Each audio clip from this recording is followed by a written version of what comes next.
तो इसके बाद बेटा जब हम डी आई की वैल्यू निकाल रहे हैं, ठीक है, तो इसको इंटीग्रेट करके हमारा आई आ जाएगा E not divided by L. और मैंने आपको इंटीग्रेशन सिखाया था, साइन का इंटीग्रेशन होता है minus cos omega T divided by omega, ठीक है। अब बेटा साइन का इंटीग्रेशन तो कॉज होता है, सॉरी माइनस कॉज होता है, तो हमने लिख दिया। लेकिन हमने इसको ओमेगा से इसलिए डिवाइड किया है क्योंकि आप ओमेगा टी को टी के रिस्पेक्ट में इंटीग्रेट कर रहे थे, तो इंटीग्रेशन के केस में ओमेगा डिनोमिनेटर में आ जाता है, ये आपको मैंने पहले भी बताया था, ठीक है। तो इसको जब फर्दर सॉल्व करेंगे तो हमारे पास करंट की वैल्यू आ जाएगी माइनस ई नॉट अपॉन एल ओमेगा, या फिर माइनस कॉज के साथ ही रहने देते हैं, हमें उसको वैसे भी कन्वर्ट करना है। साथ में आया माइनस कॉज ओमेगा टी, ठीक है। तो अब यहाँ देखिए बेटा, हमने जो ईएमएफ दी थी वो साइन फंक्शन है और जो करंट आई वो कॉस फंक्शन है, तो हमें इस कॉस फंक्शन को साइन फंक्शन में कन्वर्ट करना है, ठीक है। तो कन्वर्ट कैसे करेंगे? क्वाड्रेंट की मदद से। मैथ्स वाले ये बहुत अच्छे से जानते हैं कि फर्स्ट क्वाड्रेंट में ऑल पॉजिटिव होता है, सेकंड क्वाड्रेंट में साइन पॉजिटिव होता है, लेकिन कॉज हमारा नेगेटिव होता है। प्लस अगर हमें कॉज की जगह साइन चाहिए, अगर आप कॉज की जगह साइन लाना चाहते हैं तो आपको 90 डिग्री या फिर 270 डिग्री से डील करना पड़ेगा, ठीक है। तो मैं बहुत ज़्यादा डिस्क्रिप्शन में नहीं जाती हूँ क्योंकि मैथ्स वाले पहले से जानते हैं और बायो को उतनी मैथ्स पढ़नी नहीं है। मैं आपको डायरेक्ट फॉर्मूला देती हूँ कि माइनस कॉज एक्स होता है sine x minus pi by 2 के, और प्लस कॉज एक्स होता है साइन, नीचे लिख देते हैं, sine x plus pi by 2 के, ठीक है। तो अगर माइनस कॉज एक्स इसके बराबर है तो माइनस कॉज ओमेगा टी हो जाएगा sign omega T minus pi by 2 के, ठीक है। तो हमारे पास वैल्यू आ जाएगी I is equals to E naught upon omega L sine omega T minus pi by 2, क्योंकि जहाँ एक्स था वहाँ पे हम पाई बाई 2 डालते हैं, ठीक है। चलिए इसको हम नोट करते हैं बेटा, I is equals to I naught sine omega T minus pi by 2 से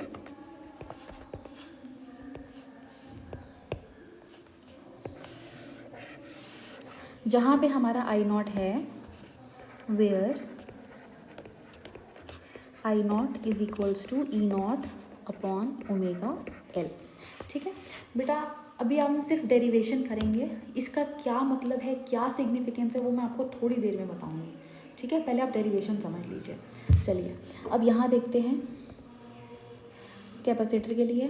तो इसमें भी बेटा जब हम किरचॉफ लूप लॉ लगाएंगे तो हमने देखा कि जितनी ईएमएफ हमने प्रोवाइड करी है that appears across the capacitor as its voltage, जिसकी वोल्टेज होती है Q बाई सी, तो हम Q बाई सी को E के बराबर कर सकते हैं applying Kirchhoff law. So we have E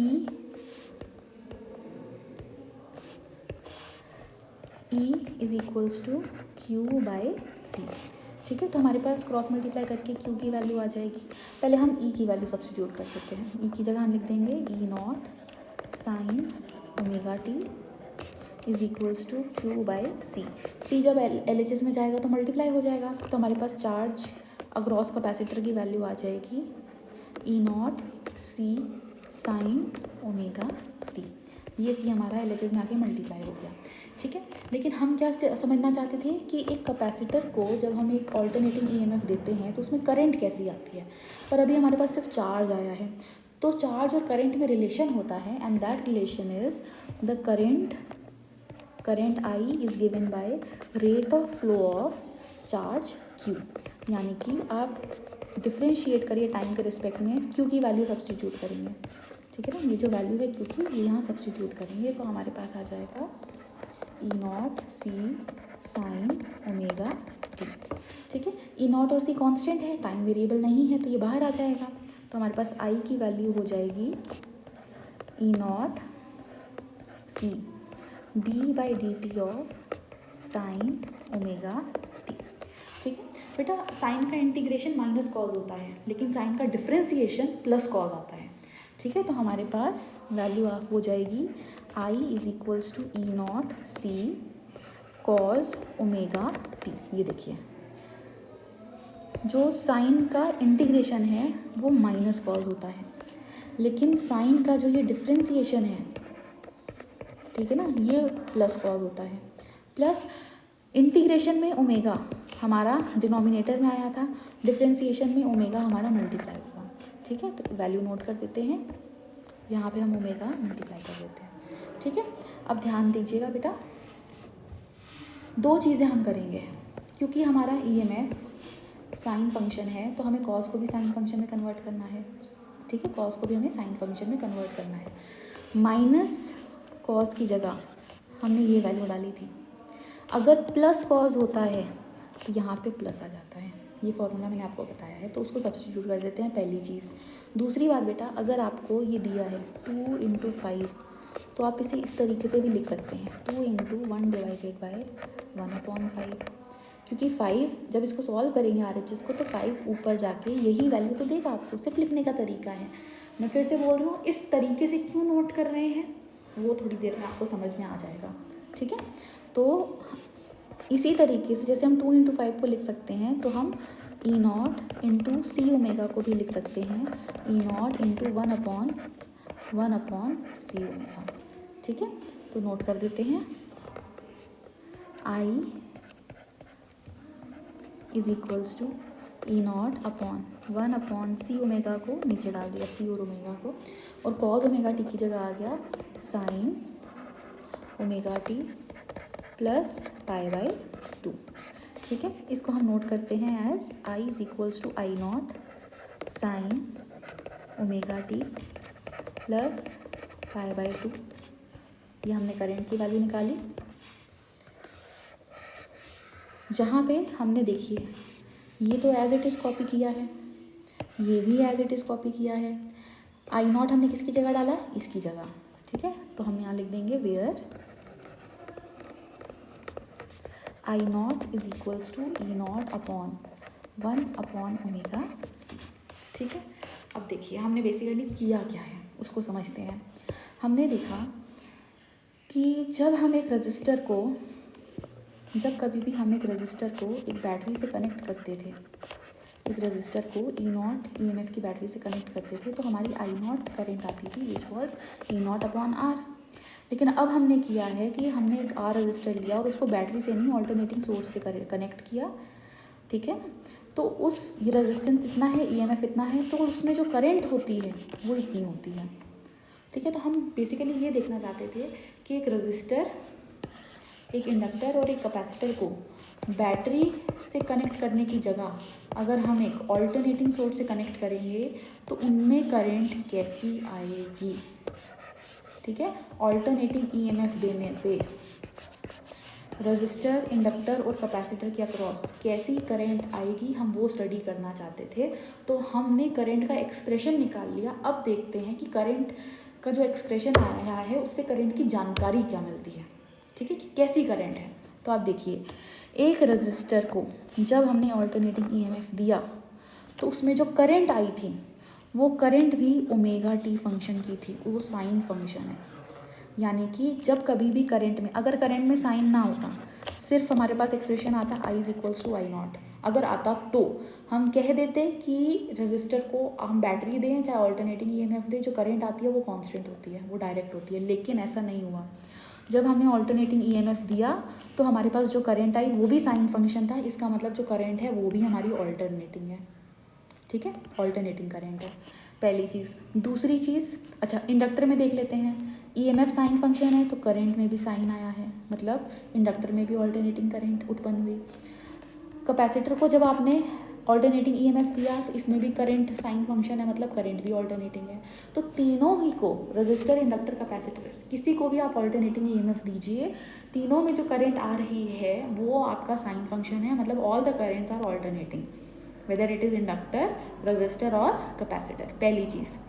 दूसरी चीज़, तीनों का जो फ्रीक्वेंसी है बेटा, देखिए ओमेगा ओमेगा ओमेगा, ठीक है, रजिस्टर हो, इंडक्टर हो या कैपेसिटर हो, तीनों की करंट की जो फ्रीक्वेंसी है वो EMF की फ्रीक्वेंसी के बराबर है।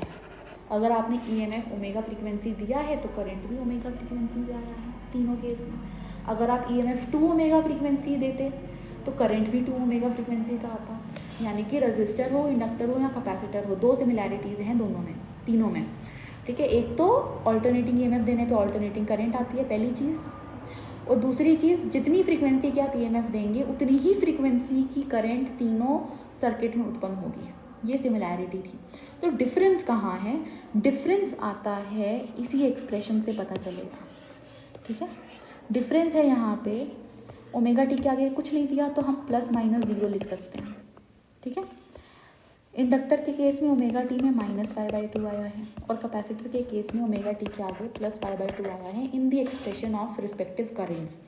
इसका मतलब है EMF आपने ओमेगा टी फेज पे दी थी, करंट भी ओमेगा टी फेज पे आई है, यानी कि रजिस्टर के केस में रजिस्टर की EMF और करंट के बीच में कोई भी फेज डिफरेंस नहीं है, नो फेज डिफरेंस, ठीक है। ये नो फेज डिफरेंस का क्या महत्व है अभी बताते हैं। इंडक्टर के केस में देखिए, हमने EMF ओमेगा टी एंगल पे दिया था, ओमेगा टी फेज पे दिया था, और जो करंट आई वो ओमेगा टी -π/2 पे आई। यानी कि करंट देखो, ओमेगा टी किसका फेज है? ओमेगा टी फेज है EMF का, फेज यानी कि एंगल, ठीक है, phase of EMF। Omega T phase है EMF का, लेकिन करंट का जो फेज है, करंट का जो फेज है वो ओमेगा टी -π/2 है, यानी कि EMF के फेज से 90 डिग्री पीछे। -π/2 का मतलब है, ओमेगा टी -π/2 का मतलब है जो EMF का फेज है उससे π/2 होता है बेटा 90 डिग्री, और माइनस का मतलब पीछे, ठीक है। EMF के फेज से वो 90 डिग्री पीछे है, ठीक है। और कैपेसिटर के केस में देखिए, ओमेगा टी तो आपका EMF का फेज है ना, ठीक है। EMF को आपने ओमेगा टी फेज दिया था, लेकिन उसमें +90 डिग्री हो गया कैपेसिटर के केस में। +π/2 का मतलब है +90 डिग्री जब आपने करंट निकाली। तो EMF दी थी आपने ओमेगा टी फेज पे, लेकिन करंट आई ओमेगा टी +π/2, यानी कि EMF से 90 डिग्री आगे, ठीक है ना। इसमें कुछ भी नहीं था, प्लस माइनस ओमेगा टी में कुछ भी नहीं हुआ, ज़ीरो ले सकते हैं, यानी कि करंट और EMF में कोई भी फेज डिफरेंस नहीं है। लेकिन इंडक्टर और कैपेसिटर के केस में 90 डिग्री का फेज होता है। करंट 90 डिग्री, माइनस का मतलब है पीछे होती है, और प्लस का मतलब है कैपेसिटर के केस में करंट EMF से 90 डिग्री आगे होती है, ठीक है। इसको कैसे रिप्रेजेंट करेंगे? ये देखिए बेटा, 2 तरीके से आप रिप्रेजेंट कर सकते हैं। ये ऊपर वाले आपके वेव डायग्राम बने हैं, और नीचे वाले आपके फेजर डायग्राम बने हैं, ठीक है। फेजर डायग्राम मैंने आपको बताया था क्या होता है, with the help of rotating vector, इसको समझते हैं, ठीक है। ये रजिस्टर के लिए है इधर, ये कैपेसिटर के लिए, और ये तीसरा वाला इंडक्टर का कॉलम जैसे यहाँ पे था वही कॉलम है, ठीक है। ये देखिए, पहले रजिस्टर वाला समझते हैं। रजिस्टर के केस में EMF और करंट के बीच में ज़ीरो फेज डिफरेंस था। ज़ीरो फेज डिफरेंस का मतलब है दोनों साथ साथ बढ़ रहे हैं, दोनों साथ साथ कम हो रहे हैं। तो ये जो वाइट कर्व है ना बेटा, ये EMF का वेव बनाया है हमने, क्योंकि ऑल्टरनेटिंग है, साइन फंक्शन है, साइन का ग्राफ ऐसा ही होता है, ठीक है। और ये जो ब्लू लाइन आपको दिख रही है ये करंट है, ऑल्टरनेटिंग करंट अक्रॉस रजिस्टर, जब हमने उसको ऑल्टरनेटिंग EMF दिया था। तो आप देखिए बेटा, जब वाइट लाइन आपकी जहाँ ज़ीरो है, ब्लू लाइन भी वहीं ज़ीरो है, यहाँ पे इस पॉइंट पे आपका EMF भी ज़ीरो है, करंट भी ज़ीरो है। जब आप इस पॉइंट पे देखेंगे तो यहाँ पे और यहाँ पे, ठीक है, इस टाइम पे या इस फेज़ पे कुछ भी कह सकते हैं, जो आपका करंट भी मैक्सिमम है I0 और आपका EMF भी मैक्सिमम है E0, ठीक है ना। ये देखिए, करंट बढ़ते बढ़ते बढ़ते बढ़ते मैक्सिमम हो गई, EMF भी बढ़ते बढ़ते बढ़ते बढ़ते इसी जगह पे मैक्सिमम हो गई, इसी टाइम पे। फिर EMF कम होते होते जब ज़ीरो हुई तो करंट भी कम होते होते ज़ीरो।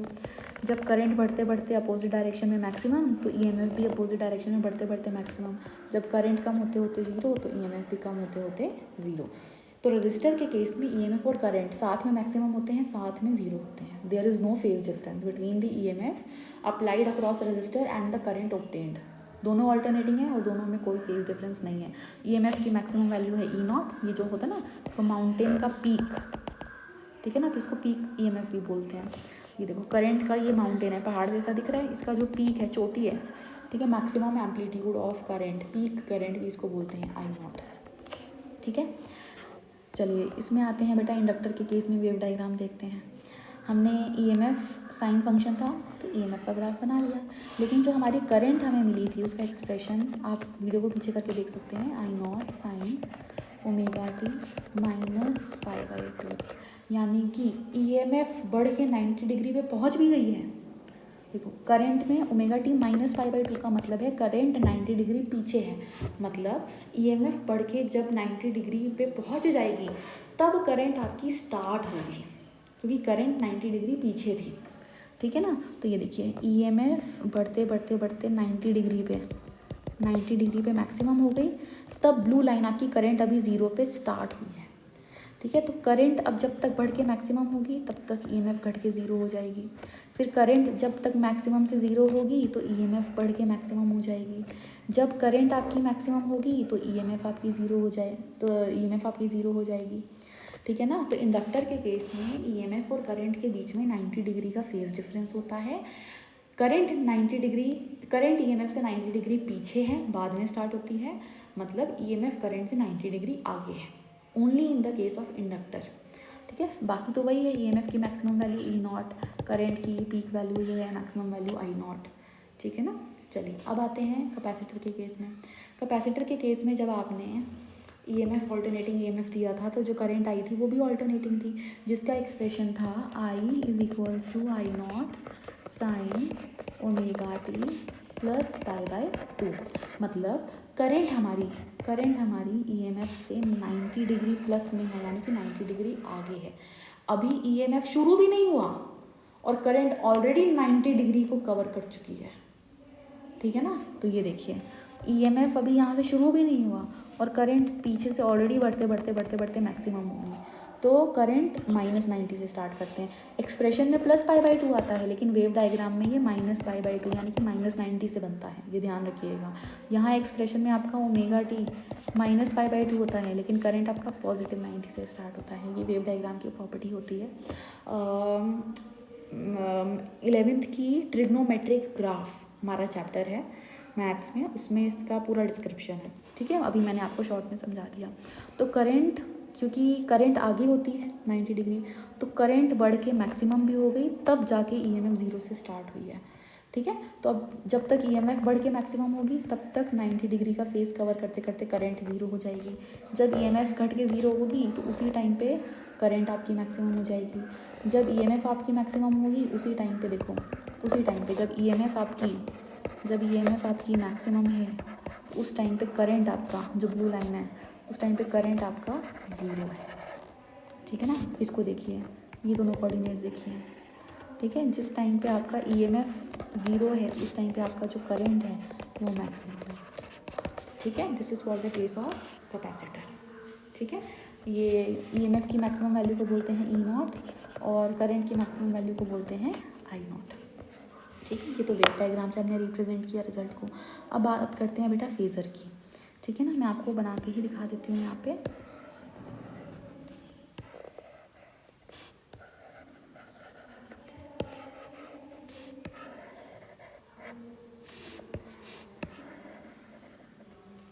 चलिए, तो फेज़र एक होता है रोटेटिंग वेक्टर जो अल्टरनेटिंग ईएमएफ और करंट के लिए होता है। रजिस्टर को हमने जो ईएमएफ, इनफैक्ट तीनों को, चाहे रजिस्टर हो, इंडक्टर हो या कैपेसिटर हो, तीनों को जो हमने ईएमएफ दिया था वो बिल्कुल सेम था। कितने एंगल पे दिया था? ओमेगा टी एंगल पे, तीनों को। ठीक है, तो तीनों के लिए ही फर्स्ट, सेकंड और थर्ड केस, तीनों में जो हम ईएमएफ का रोटेटिंग वेक्टर बनाएंगे, जो ईएमएफ का फेज़र बनाएंगे, वो ओमेगा टी एंगल पे बनाएंगे।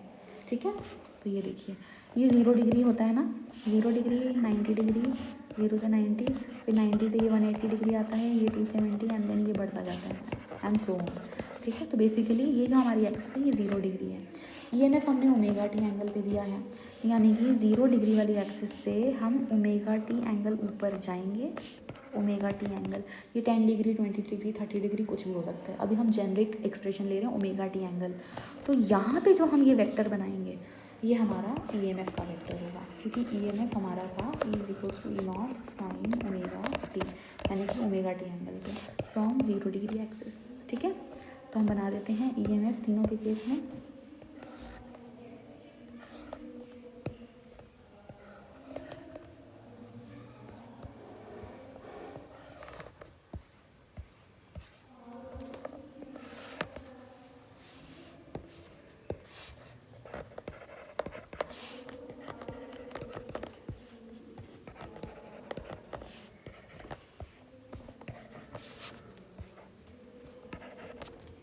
चलिए अब देखते हैं बेटा करंट का बिहेवियर कैसा आया।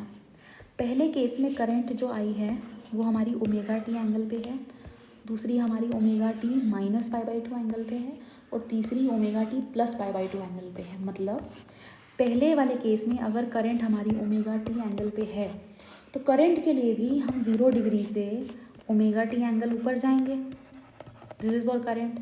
और यहीं पे जब हम दूसरी लाइन बनाएंगे तो वो हमारी करंट की लाइन होगी। तो रजिस्टर के केस में दोनों लाइंस एक के ऊपर एक होती हैं, this is for current I, क्योंकि करंट भी हमारा कितने एंगल पे है, ओमेगा टी एंगल पे रजिस्टर के केस में। इंडक्टर के केस में करंट का जो एंगल था वो था omega T minus pi by 2। मतलब ओमेगा टी के आगे कोई साइन नहीं लगा तो उसको प्लस लेंगे, इसका मतलब है 0 से पहले ओमेगा टी एंगल पे आइए, फिर माइनस 90, तो जहाँ पहुँचे हैं यहाँ से आप 90 डिग्री पीछे जाइए, तब जो लाइन बनेगी वो आपकी बनेगी करंट की। मैं फिर से रिपीट कर रही हूँ, omega T minus pi by 2 का मतलब है पहले ओमेगा टी पे आइए, ठीक है ना। तो ये लाइन ओमेगा टी एंगल पे है ना, तो पहले आप ओमेगा टी पे आइए, फिर ओमेगा टी के किसी भी पॉइंट से, ओमेगा टी एंगल के किसी भी पॉइंट से, ठीक है, 90 डिग्री पीछे चले जाइए। तो इससे जब 90 डिग्री पीछे जाएंगे तो यहाँ कहीं पहुँचेंगे फोर्थ क्वाड्रेंट में, तो ये हमारी करंट बनेगी, ठीक है। चलो इंडक्टर के केस में हमने ये बना दिया।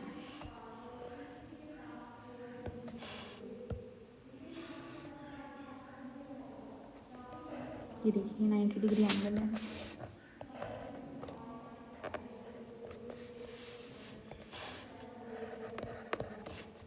करंट, ठीक है। कैपेसिटर के केस में जो हमारा करंट का एंगल था वो था, फेस था, वो था omega T plus pi by 2, यानी कि पहले ओमेगा टी पे आइए, फिर वहाँ से 90 डिग्री आगे जाइए, this pi by 2 means 90 degree. तो पहले ओमेगा टी पे आइए, फिर वहाँ से प्लस करिए 90 डिग्री, ठीक है। तो पहले हम यहाँ से ओमेगा टी एंगल पे आएंगे, ठीक है, फिर ओमेगा टी एंगल पे जाओ, यहाँ पहुँचे हैं इस लाइन पे, किसी भी पॉइंट पे ओमेगा टी पहुँचे, यहाँ से 90 डिग्री और आगे जाएंगे तो यहाँ कहीं पहुँचेंगे, ठीक है, सेकेंड क्वाड्रेंट में। तो ओमेगा टी आने के बाद फिर से जब हम 90 डिग्री आगे पहुँचे हैं तो हम पहुँचे हैं करंट के फेज़र पे। करंट, स्टूडेंट्स गलती क्या करते हैं वो देखिए, वो रटने की कोशिश करते हैं इसलिए गलती कर जाते हैं। फिगर तो ऐसा ही बनाते हैं, अच्छा EMF इधर थी, करंट इधर थी, लेकिन एंगल बिल्कुल गलत बना देते हैं, वो इधर 90 डिग्री लिख देते हैं, ठीक है। ऐसा आपको 0 डिग्री माइनस 90 थोड़ी ना दिया था, ठीक है ना। तो 0 की एक्सिस से 90 पीछे क्यों आए, आपको दिया था omega T minus 90 degree, omega T minus pi by 2, यानी कि जो ये 90 डिग्री का एंगल बन रहा है ये आपका, ये जो ओमेगा टी वाली लाइन है ना, यहाँ से 90 डिग्री बन रहा है, ठीक है। ये जैसे हमने बनाया है 90 डिग्री, ये 90 डिग्री हमने 0 से नहीं बनाया, हमने ओमेगा टी से 90 डिग्री हम पीछे गए हैं, ठीक है। यहाँ पे भी जो हम 90 डिग्री आगे गए हैं, ठीक है, ये हम ओमेगा टी, पहले हम ओमेगा टी पे पहुँचे थे, फिर हम आगे आए हैं 90 डिग्री पे, ठीक है। तो ओमेगा टी से 90 डिग्री हमको आना है, तो एंगल्स स्टूडेंट गलत बनाते हैं, यहाँ 90 लिख देते हैं, ठीक है ना। तो ये एंगल कौन सा हुआ फिर, ठीक है, तो ये गलती मत करिएगा। तो ये हमने ऊपर बनाए वेव डायग्राम और नीचे हमने बनाए phasor diagram to represent, to compare the behaviour of EMF and current across resistor, resistor, inductor and capacitor. तो हमने देखा कि रजिस्टर में EMF और करंट के बीच में कोई फेज डिफरेंस नहीं होता, इंडक्टर के केस में करंट 90 डिग्री पीछे होती है, EMF 90 डिग्री आगे होता है करंट के, और कैपेसिटर के केस में करंट EMF से 90 डिग्री आगे है, मतलब EMF करंट से 90 डिग्री पीछे है, ठीक है। इसके 1 मार्क के क्वेश्चन बेटा ऐसे बनते हैं, पूछा जाता है name the element in which across which the current lags behind the EMF by a phase of 90 degree. तो वो एलिमेंट बताइए जिसमें जो है करंट ईएमएफ से लैग कर रही है, मतलब 90 डिग्री पीछे है। इंडक्टर में करंट पीछे होती है। क्वेश्चन ऐसे पूछेंगे, name the circuit, name the element in which the EMF lags behind मतलब पीछे, the EMF lags behind the current by a phase of 90 degree. यानी कि ईएमएफ करंट से पीछे होने का मतलब है करंट ईएमएफ से आगे है, और कैपेसिटर के केस में करंट 90 डिग्री आगे होती है, तो आंसर है कैपेसिटर। ठीक है, ज़रूरी नहीं है आपसे ये पूछें कि कौन सा एलिमेंट है जिसमें करंट 90 डिग्री आगे होती है, घुमा के पूछ सकते हैं कि कौन सा एलिमेंट है जिसमें ईएमएफ करंट से 90 डिग्री पीछे है। दोनों का ही आंसर कैपेसिटर है, क्योंकि करंट आगे होने का मतलब है कि ईएमएफ पीछे है, और करंट पीछे होने का मतलब है कि ईएमएफ आगे है। ठीक है, तो आई होप आपको इतना कॉन्सेप्ट क्लियर है। अब आगे बेटा मैं आपको कुछ टर्म्स बताना चाहती हूँ, ये नोट करें हैं। ये जो हमने I0 लिखा था, ठीक है ना, इसको समझिएगा ध्यान से। ये हमने लिखा था ना, where I0 is equals to this. ठीक है, तो हमें ये I0 समझना है कि ये है क्या। देखिए, आपका रजिस्टर के केस में I0 की वैल्यू थी E0 अपॉन में R, जहाँ पे R होता है रेजिस्टेंस। करेक्ट। अभी फिर मैथमेटिकली करते हैं, कॉन्सेप्ट अभी 2 मिनट में समझेंगे।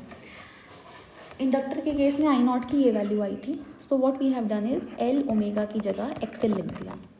ठीक है, और यहाँ नोट कर दिया where XL is equals to L omega. इसी तरीके से इसकी जगह हमने लिख दिया XC। देखो, where XC is equals to 1/C omega. ठीक है, अब समझते हैं ये है क्या। ठीक है, अभी हमें इससे कोई काम नहीं है। We will compare this and this, ये तीनों एक जैसे एक्सप्रेशन है। ठीक है, इसको बॉक्स में बंद कर देते हैं। We have to compare these expressions.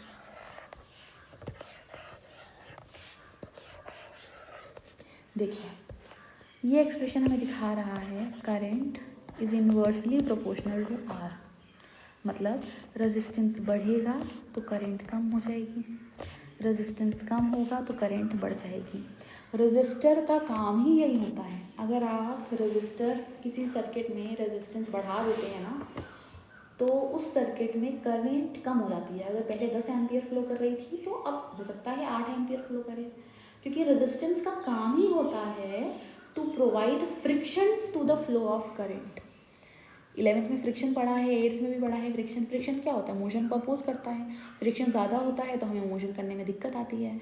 तो रेजिस्टेंस का भी यही काम है, वो इलेक्ट्रिसिटी को जो है फ्रिक्शन देता है।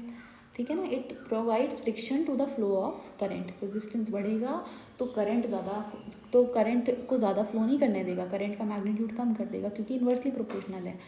लेकिन जब आप इस एक्सप्रेशन को देखते हैं तो एक्सेल भी तो वही काम कर रहा है। इसका जो भी नाम है अभी देखते हैं, पहले इसका मतलब समझ लेते हैं कि कर क्या रहा है। जब कभी भी हम एक्सेल वैल्यू के इंडक्टर को E0 EMF देते हैं तो उसमें करंट आती है I0, जिसकी ये वैल्यू है, हमने फॉर्मूला निकाला। अब क्योंकि करंट हमारी एक्सेल के भी इन्वर्सली प्रोपोर्शनल है, तो एक्सेल बढ़ेगा तो करंट कम हो जाएगी, एक्सेल कम होगा तो करंट बढ़ जाएगी। तो एक्सेल हमारा वही काम कर रहा है जो रजिस्टर का रेजिस्टेंस करता है, to provide friction to the flow of current, और वही काम हमारा एक्सी कर रहा है, because current is inversely proportional to XC. XC बढ़ेगा तो करंट कम होगी, एक्सी कम होगा तो करंट बढ़ेगी। तो बेटा हमारा एक्सी एक्सेल वही काम कर रहे हैं जो रजिस्टर का रेजिस्टेंस करता है। तो तीनों का काम एक ही है, ये सिमिलैरिटी है, to provide resistance to the flow of current. ठीक है, तीनों की यूनिट भी सेम है, क्योंकि तीनों का काम सेम है। और तीनों का अगर आप R निकालोगे तो देखो R होगा E0 अपॉन I0, XL निकालोगे क्रॉस मल्टीप्लाई करके तो हो जाएगा E0 अपॉन I0, XC निकालोगे तो वो भी आ जाएगा E0 अपॉन I0, क्योंकि तीनों का फॉर्मूला भी आइडेंटिकल है, EMF अपॉन करंट, तीनों का काम भी वही है, इन तीनों की यूनिट भी वही होती है। रेजिस्टेंस की SI यूनिट होती है ना ओम, XL की भी SI यूनिट है ओम, और XC की भी SI यूनिट है ओम। तीनों की यूनिट भी सेम है, तीनों का काम भी सेम है। ठीक है, फ़र्क क्या है? फ़र्क है रेजिस्टेंस रजिस्टर का होता है, XL इंडक्टर का होता है, XC कैपेसिटर की प्रॉपर्टी को बोलते हैं।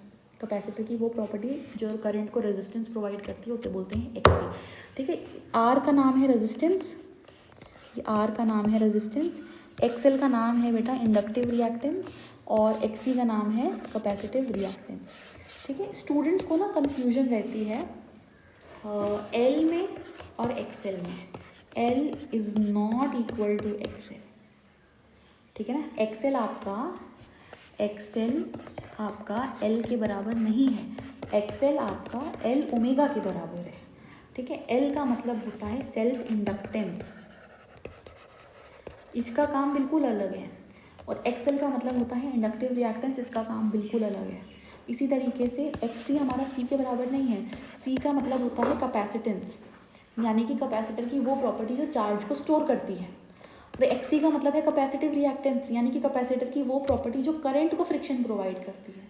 तो एक्सी और सी ना तो दोनों की यूनिट सेम है, ना ही सिंबल सेम है, ना ही काम सेम है, तो एक्सी और सी में मत कंफ्यूज होइएगा, ठीक है। स्टूडेंट्स को लगता है कि सर्किट में इस तरीके से बना है ना, आर एल और सी का एक ही काम है, बिल्कुल गलत, ठीक है। जो रेजिस्टेंस करता है वो इंडक्टर के केस में एक्सएल करता है और कैपेसिटर के केस में एक्सी करता है, ठीक है। लेकिन हाँ, ये हम यहाँ पे फिगर में बताना चाहते हैं कि ये रेजिस्टर है, ये इंडक्टर है और ये कैपेसिटर है, ठीक है। C is the capacitance, XC is capacitive reactance, L is inductance and XL is inductive reactance, R is resistance, ठीक है।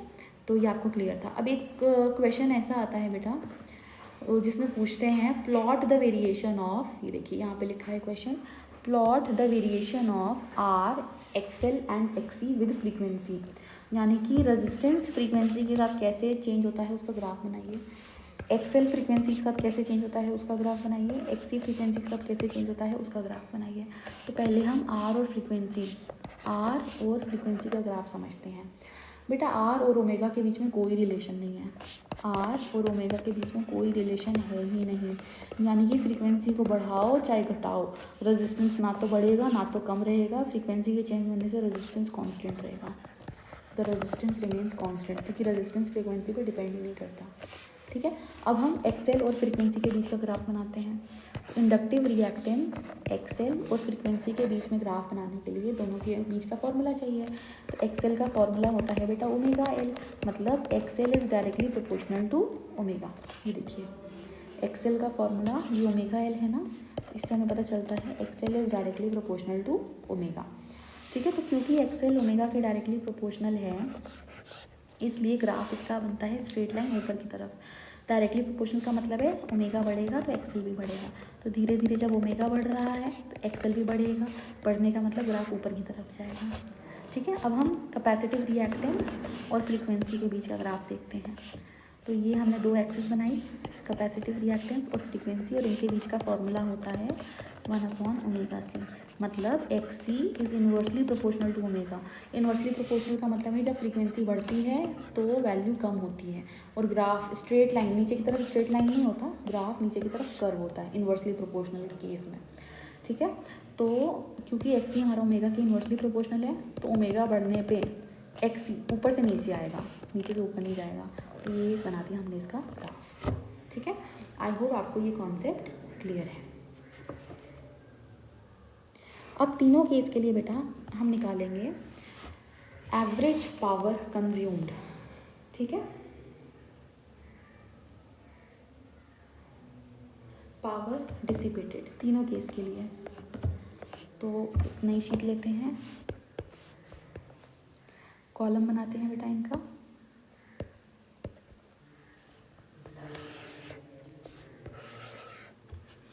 अब हम तीनों के लिए ही सॉल्व करेंगे पावर डिसिपेटेड,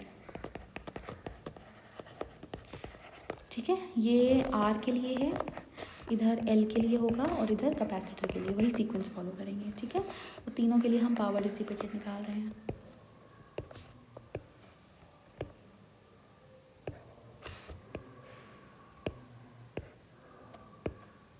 चलिए बेटा तीनों का जो पावर निकलेगा ना वो एक ही फॉर्मूला से निकलेगा, क्योंकि ये हमारे इलेक्ट्रिकल सर्किट्स हैं, तो हम जो पावर की बात कर रहे हैं मैकेनिकल पावर की बात नहीं कर रहे हैं, हम इलेक्ट्रिकल पावर की बात कर रहे हैं, और इलेक्ट्रिकल पावर का फॉर्मूला होता है VI, करेक्ट। क्योंकि हम वोल्टेज नहीं EMF रिप्रेजेंट कर रहे हैं तो पावर का फॉर्मूला हम जो लेंगे वो हो जाएगा EI, ठीक है। तो using the formula for power for every case, instantaneous power है हमारा EI फॉर एवरी केस, ये देखिए तीनों के लिए, तीनों का अप्रोच जो है वो बिल्कुल सेम है।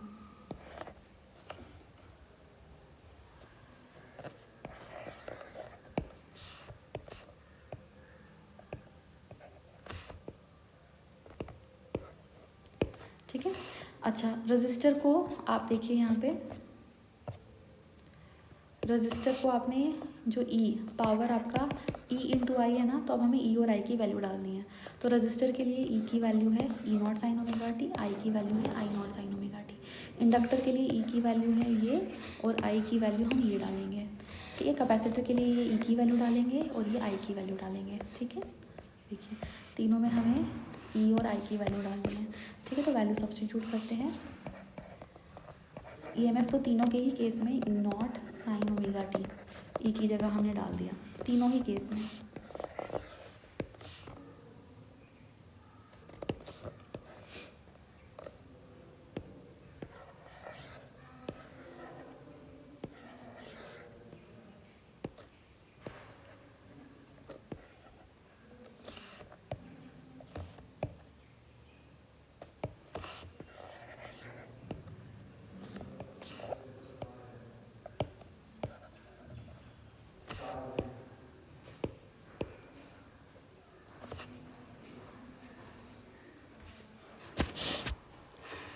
तो हमारे पास जो करंट है वो आ जाएगी I naught sine omega T resistor के केस में। ये देखिए रजिस्टर के केस में आई की वैल्यू थी I naught sine omega T, inductor के केस में करंट था आई नॉट साइन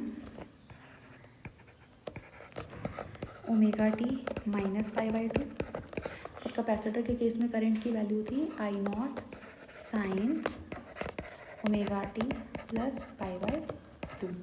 तो रीअरेंज करते हैं बेटा, ये कांस्टेंट है हमारे, ये हमारे कांस्टेंट हैं, इसको बाहर एक साथ लिख देते हैं हर एक्सप्रेशन में। तो हमारे पास आ जाएगा P is equals to E naught I naught sine omega T into sine omega T बचेगा। ठीक है। यहाँ आ जाएगा P is equals to E naught I naught एक साथ लिख दिया, साथ में बचा हमारे पास sine omega T into sine omega T minus pi by two. ठीक है। यहाँ पे आ जाएगा हमारे पास P is equals to E naught I naught sine omega T plus pi by two. ठीक है। चलिए साथ में कर रही हूँ ताकि आप कंपेयर कर सकें। ठीक है। Sine omega T into sine omega T, ये साइन स्क्वायर ओमेगा टी हो जाएगा। तो हमारे पास आ गया P is equals to E naught I naught sine square omega t. और पिछली डेरिवेशन में भी हमने साइन स्क्वायर की बेटा वैल्यू सब्स्टिट्यूट करी थी, तो मैं यहाँ डायरेक्ट अप्लाई कर रही हूँ, आप देख सकते हैं प्रीवियस लेक्चर में। तो ये हो जाएगा ई नॉट आई नॉट। बेटा साइन स्क्वायर ओमेगा टी की वैल्यू होती है 1 minus cos 2 omega t whole divided by 2। ठीक है। इस टू को हम बाहर लेके जा सकते हैं। तो हमारे पास आ जाएगा E naught I naught by 2 1 minus cos 2 omega T. बेटा ये जो पावर है ना आपकी, ये इंस्टेंटेनियस पावर है। इंस्टेंटेनियस का मतलब है at a particular instant of time. ठीक है ना। Power at a particular instant of time. Power at a particular instant of time का मतलब है कि टी अगर आप 0 सेकेंड डालोगे तो पावर कुछ और आएगा, टी 1 सेकेंड डालोगे तो पावर कुछ और आएगा, टी 10 सेकेंड डालोगे तो पावर कुछ और आएगा। तो पावर की वैल्यू क्योंकि टाइम पर डिपेंड करती है, इसलिए ये कहलाती है इंस्टेंटेनियस पावर। लेकिन अगर हम कंप्लीट साइकिल के लिए, ठीक है ना, कंप्लीट साइकिल के लिए जो है एवरेज पावर निकालें तो चेक करते हैं वो कितनी आएगी। एवरेज पावर हो जाएगा हमारा ई नॉट आई नॉट। बेटा 2 को ना मैं स्प्लिट करके लिख रही हूँ √2 into √2, I tell you why. ठीक है।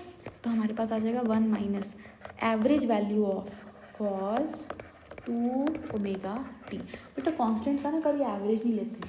कांस्टेंट मतलब कांस्टेंट वो वैल्यू होती है जो टाइम के साथ या डिस्टेंस के साथ कभी बदलती नहीं है, वो फिक्स रहती है। तो जो वैल्यू बदल ही नहीं रही तो उसका एवरेज भी उसी के बराबर आएगा। जैसे सपोज करिए आपकी पूरे साल में 4 पीरियोडिक टेस्ट हुए।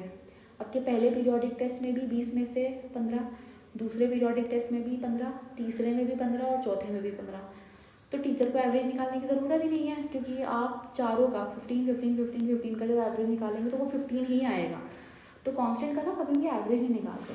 ये सारे टर्म्स आपके कांस्टेंट हैं, ठीक है। तो पावर का एवरेज बनता है cos 2 ओमेगा टी जो वेरिएबल है इसके एवरेज से। ये ब्रैकेट का मतलब होता है हम cos 2 ओमेगा टी का एवरेज ले रहे हैं फॉर ए कंप्लीट साइकिल। और for a complete cycle of AC उसकी एवरेज वैल्यू आती है 0। तो इसकी जगह हम 0 डाल सकते हैं डायरेक्ट लिख के।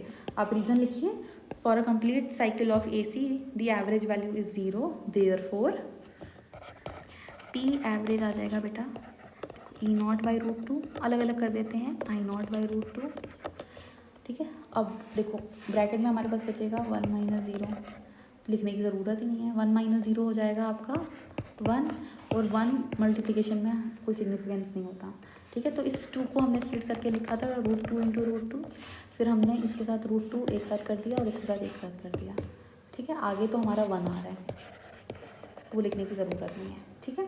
तो हमारे पास एवरेज वैल्यू जो हुई वो आ गई EV × IV। अब कुछ ही स्टूडेंट्स को याद होगा, क्योंकि आप बहुत जल्दी भूलते हैं, कि ये EV और IV कौन सी EMF और करंट है। E0 तो मैक्सिमम EMF है, I0 मैक्सिमम करंट है। तो ये कौन सी EMF और करंट है, ये हमने किसकी जगह डाला, तो ये देखिए पीछे जाते हैं स्लाइड में। यह आपने RMS value, effective value, virtual value, alternating EMF और करंट निकाला था ना। तो हमारा EMF की जो वर्चुअल वैल्यू आई थी, ये देखो EV किसके बराबर था, E0/√2 के, ठीक है। इसी तरीके से IV क्या था, I0/√2 के। तो हमने यही किया है, हमने E0/√2 की जगह डाल दिया EV और I0/√2 की जगह डाल दिया IV। This is the formula for average power across the resistive AC circuit, ठीक है। इसी तरीके से जब हम इसको अब आगे इंडक्टर और कैपेसिटर के लिए सॉल्व करते हैं तो देखिए क्या आएगा। हमारे पास वैल्यू आ जाएगी E0 I0 divided by 2 × 2 sin omega T -π/2। ये देखिए, अगर मेरे पास कोई इक्वेशन है सपोज A, अगर आप इसे 2 से डिवाइड करें और 2 से मल्टीप्लाई करें, डजेंट मैटर, बराबर ही रहेगा। ऐसा तो है नहीं कि अनइक्वल हो जाएगा, ठीक है ना। A को अगर आप 2 से डिवाइड करें और 2 से मल्टीप्लाई करें तो भी वो A ही रहेगा, A के ही इक्वल रहेगा, क्योंकि कट के वो वापस A पे ही आएगा, ठीक है ना। तो हमने क्या करा, इस इक्वेशन को बेटा 2 से डिवाइड करा और 2 से मल्टीप्लाई करा। ऐसा इसलिए किया है क्योंकि ये जो वैल्यू है हमारी एक आइडेंटिटी होती है मैथ्स की, ठीक है ना। आपको फॉर्मूला जो है याद करना पड़ेगा, तो मैं इसको अप्लाई करती हूँ। मैथ्स वाले के लिए मैं बता दूँ क्या फॉर्मूला है, 2 sin A sin B बेटा आपका होता है cos ऑफ B - A, ठीक है ना, -2 sin A sin B आपका होता है cos of B - A minus cos of B + A। ये मैथ्स की आइडेंटिटी है, ठीक है। तो जहाँ A है वहाँ ओमेगा टी है, जहाँ B है वहाँ ओमेगा टी -π/2 है। तो जब ये आइडेंटिटी लगाते हैं तो हमारे पास वैल्यू आ जाती है P = E0 I0/2। ये आ जाएगा बेटा cos ऑफ, जब आप ओमेगा टी -π/2 में माइनस ओमेगा टी करेंगे तो एक ओमेगा टी कट जाएगा, आपके पास बचेगा cos π/2। तो हमारे पास आ गया cos π/2 माइनस cos ऑफ, बेटा जब आप इन दोनों को प्लस करेंगे तो हमारे पास वैल्यू आ जाएगी ओमेगा टी + ओमेगा टी हो जाएगा 2 ओमेगा टी -π/2, ठीक है। ये फिर से आपकी इंस्टेंटेनियस पावर है, ये आपकी अभी इंस्टेंटेनियस पावर है।